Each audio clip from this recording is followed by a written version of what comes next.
Hey guys, today I'm going to be informing you on the how to survive in the wild when in a survival situation. Most people would never think of themselves being in a situation where they are left alone in the wilderness and they must survive on their own knowledge and skills, but that is exactly what Ricky McGee thought before he was left to survive on his own for 71 days in the Australian outback. Situations occur every year where a family vacation turns into a horror story and people are forced to survive or die. From the age of 8, I have been a member of the Boy Scouts of America, and at the age of 17, I received the rank of Eagle, which is the highest achievement one can be awarded in the organization. During my years, I was tested many times on the efficiency of my knowledge when dealing with wilderness survival. You may think you never need to know these skills, but if you listen for these next 5 minutes, these skills might just save your life. To survive in the wild, you must know the basic steps of staying alive for a period of time, and you must know the how to efficiently signal for help. Today, we will cover the story of Ricky McGee's 71 days in the Australian outback and compare and understand how he was eventually rescued. We will use his story as an outline that should be followed when in the same situation. Ricky McGee was just a regular guy traveling from one end of Australia to another in preparation for a new job. As he was making the trip, he came upon a broken down car with 2 people standing by it. Next thing he knew, he was in a shallow grave in the middle of nowhere with dogs scratching at his chest. He eventually realized that the men had drugged him, and he immediately started to relax his mental state. He first looked for high ground to get a sense of his surroundings, and when he saw rain clouds in the distance, he made his way towards them. This is because water is the first priority in a survival situation. The human body can only go 3 days without water. When looking for water, your first step is to never ever drink salt water. Always stick with fresh water.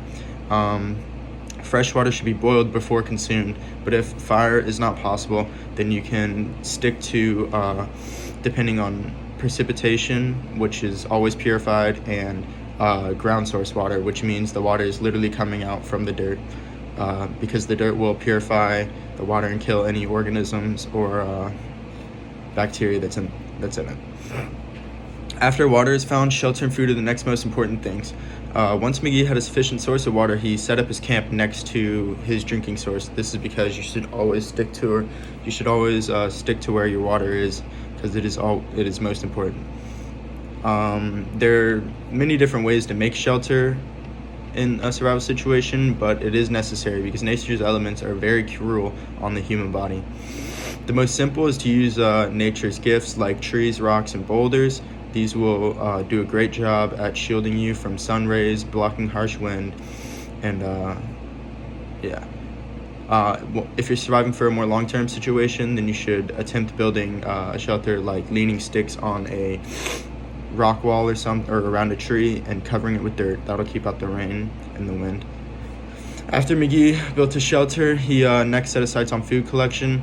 The first time he ate was on his 7th day when a lizard ran by and he smashed it on the head and set it out to dry and ate it.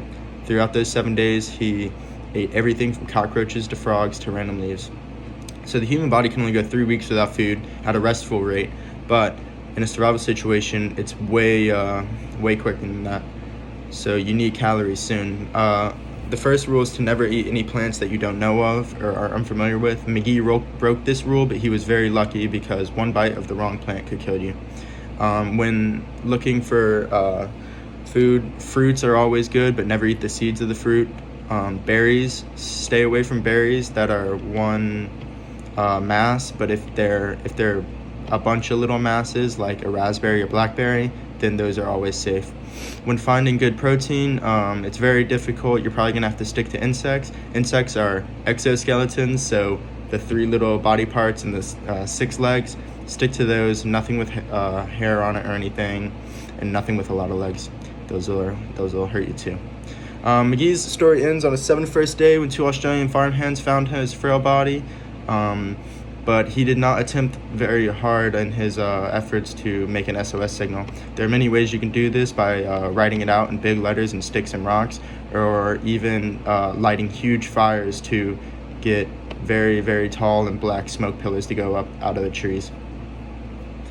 In this speech, we looked at the very impressive story of Ricky McGee and his 71 days. We use his story as a layout for when alone in the wild. You must first look at your water, second is shelter, and lastly, third, food. We then reviewed a couple signals like fire and SOS signals that could be made. Thank you for listening.